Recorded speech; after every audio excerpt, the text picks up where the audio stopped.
কলকাতার রাজনৈতিক মহলে ফের একবার আলোচনার কেন্দ্রবিন্দুতে উঠে এলো অভিষেক ব্যানার্জির নাম। এবার বিষয়ে অবৈধ নির্মাণ সংক্রান্ত একটা প্রশাসনিক পদক্ষেপ, যা ঘিরে ইতিমধ্যেই শুরু হয়েছে জোরদার রাজনৈতিক জল্পনা।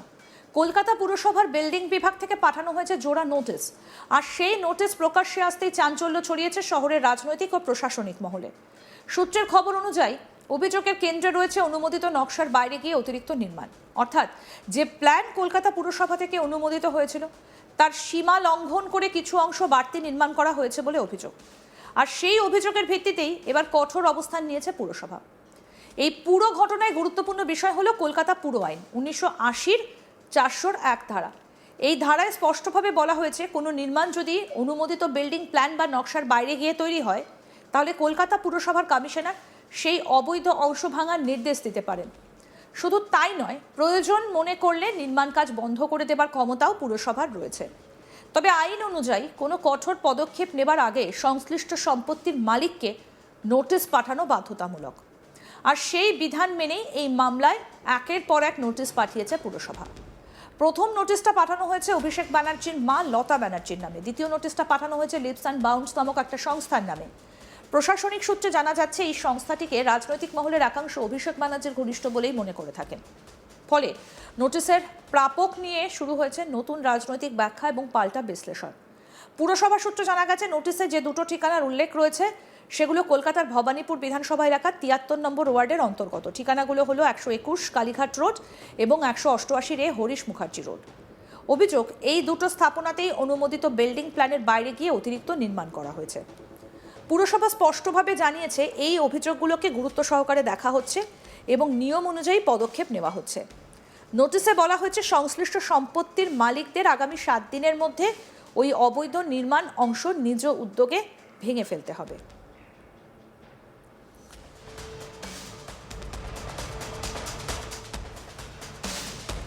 এখানেই শেষ নয়, পুরসভা আরও নির্দেশ দিয়েছে, যদি নির্দিষ্ট সময়ের মধ্যে মালিকরা নিজেরা ওই অংশ ভাঙার পদক্ষেপ না নেন, তাহলে কেন পুরসভা আইন অনুযায়ী ব্যবস্থা নেবে না তার একটা লিখিত ব্যাখ্যা জমা দিতে হবে। অর্থাৎ এটাকে কার্যত কারণ দর্শানো নোটিশ হিসেবে দেখা হচ্ছে।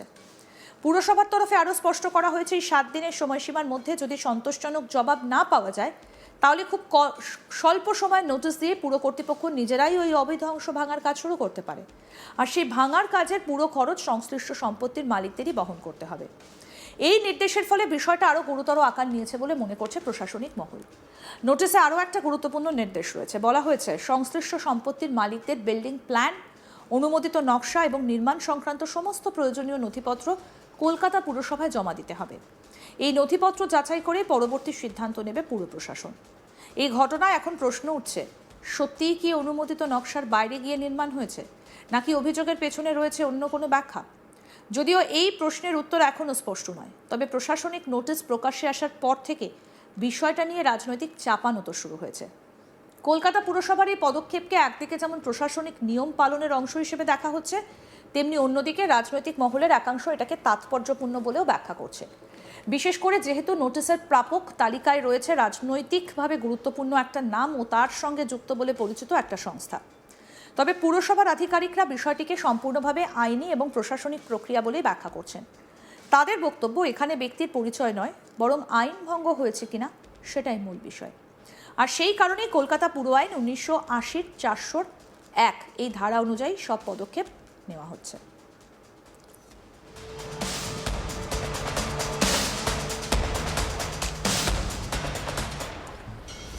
আমাদের প্রতিনিধি সুজয় ঘোষ কি প্রতিবেদন তুলে ধরলেন, আসুন দেখি। তৃণমূল সাংসদ অভিষেক বন্দ্যোপাধ্যায়কে এবার নোটিশ পাঠালো কলকাতা পৌরসভা। ইতিমধ্যেই জানা যাচ্ছে যে প্রায় 17টি তার যে প্লট আছে, তার যে সম্পত্তি আছে, সেই সম্পত্তির বিষয়ে তাকে নোটিশ পাঠানো হয়েছে। এটা জানা যাচ্ছে যে তার বিল্ডিং প্ল্যান সহ সমস্ত নথি নিয়ে তাকে দেখা করতে বলা হয়েছে এবং এই নোটিশের জবাব দিতে নির্দেশ দেওয়া হয়েছে। আমরা যেটা জানতে পাচ্ছি, শান্তিনিকেতনের বিল্ডিং, যে বাড়িতে অভিষেক বন্দ্যোপাধ্যায় থাকে, সেই বাড়িটি যেরকম এই তালিকার মধ্যে রয়েছে, ঠিক কালীঘাটে অভিষেক বন্দ্যোপাধ্যায়ের যে বাড়ি এবং যে হার্ডওয়ার্সের দোকান, সেই বাড়িটাও এই 17টি তালিকার মধ্যে আছে। শুধু এই দুটি বাড়ি নয়, আরও কালীঘাটে অন্তত 3 থেকে 4টি বাড়ি এবং সব মিলিয়ে যেটা জানা যাচ্ছে প্রায় কালীঘাট এবং হরিশ চ্যাটার্জি মিলিয়ে অভিষেক বন্দ্যোপাধ্যায় এবং তার বাবা অমিত বন্দ্যোপাধ্যায়ের নামে এই রকম 17টি প্লট এবং 17টি এই ধরনের যে বাড়ি এবং সেই বাড়ির বিষয়ে ইতিমধ্যেই কলকাতা পৌর নিগমের কাছে ইতিমধ্যেই সেই তথ্য এসে পৌঁছেছে এবং আমরা জানি যে মুখ্যমন্ত্রী শুভেন্দু অধিকারী ইতিমধ্যেই নির্দেশ দিয়েছেন যে এই সমস্ত বিষয়ে তার তদন্ত হবে এবং আমরা এটা জানতে পারছি যে হরিশ মুখার্জি রোডের একটি অভিষেকের যে বাড়ি শান্তিনিকেতন যে বিল্ডিং সেটা আছে এবং তার হার্ডওয়ার্সের যে দোকান সেটাকেও একেবারে চিহ্নিত করা হয়েছে। অন্যদিকে এই সম্পত্তিগুলি অর্থাৎ বাড়িগুলির বিল্ডিং প্ল্যান সহ যাবতীয় নথিপত্র নিয়ে পুরসভায় দেখা করতে বলা হয়েছে। আমরা যেটা জানতে পাচ্ছি যে মেয়র ফিরহাদ হাকিমের থেকে এই নোটিশ পাঠানোর বিষয়ে কোনো রকম কোনো অ্যাপ্রুভাল নেওয়া হয়নি। পুর ও নগর উন্নয়ন সচিব তিনি সরাসরি এই নোটিশ অভিষেক বন্দ্যোপাধ্যায়কে পাঠিয়েছে এবং সেগুলি খতিয়ে দেখা হবে কোথায় বিল্ডিং প্ল্যানের বাইরে গিয়ে বেশিরভাগ এই 17টি প্লটের মধ্যে অবৈধ নির্মাণের হদিশ কিন্তু পাওয়া গেছে। এই সমস্ত কিছু খতিয়ে দেখা হবে এবং আইন মোতাবেক কাজ না হলে প্রয়োজনীয় পদক্ষেপ নেওয়া হবে অভিষেক বন্দ্যোপাধ্যায়ের বিরুদ্ধে। শুধু অভিষেক বন্দ্যোপাধ্যায় নয়, আমরা দেখলাম যে মুখ্যমন্ত্রী শুভেন্দু অধিকারী তিনি ইতিমধ্যেই যেটা জানালেন যে জাভেদ খানের ছেলে এবং জাভেদ খানের ছেলে সহ রাজু নস্কর থেকে শুরু করে আরও যে একাধিক তৃণমূল কংগ্রেসের হেভিওয়েট নেতা, কারো 20টি প্লট, কারো আবার 17টি প্লট এবং এই ধরনের বিষয়গুলি নিয়ে তিনি প্রকাশ্যে জনসভায় তিনি বলেছেন যে এদের দাওয়াই হবে বা কড়া ব্যবস্থা হবে এবং যেই মুহূর্তে শুভেন্দু অধিকারী মুখ্যমন্ত্রী চেয়ারে বসেছেন সেই মুহূর্ত থেকে একটা অ্যাকশান শুরু হয়েছে এবং সেই অ্যাকশানে একদম প্রথম দিকেই অভিষেক বন্দ্যোপাধ্যায়ের যে 17টি প্লট সেটা কিন্তু ইতিমধ্যেই পুরসভা নোটিশ পাঠিয়ে জানিয়ে দিল। তৃণমূল সাংসদ অভিষেক বন্দ্যোপাধ্যায়। অন্যদিকে রাজনৈতিক মহলে ইতিমধ্যেই শুরু হয়েছে নানা জল্পনা। বিরোধী শিবিরের একাংশ এই ঘটনাকে সামনে রেখে শাসক দলের বিরুদ্ধে আক্রমণ শানাতে শুরু করেছে। আবার শাসক দলের ঘনিষ্ঠ মহলের বক্তব্য আইন অনুযায়ী যা হবার তাই হচ্ছে, এর বাইরে কিছু নেই। সব মিলিয়ে কলকাতার ভবানীপুর এলাকার এই দুই ঠিকানাকে ঘিরে যে প্রশাসনিক পদক্ষেপ শুরু হয়েছে তা এখন শহরের রাজনৈতিক আলোচনার অন্যতম প্রধান বিষয়। আগামী 7 দিনের মধ্যে কি জবাব আসে কিংবা আদৌ কোনো ভাঙার নির্দেশ কার্যকর হয় কিনা সেদিকেই এখন নজর রাজনৈতিক মহল থেকে শুরু করে সাধারণ মানুষেরও।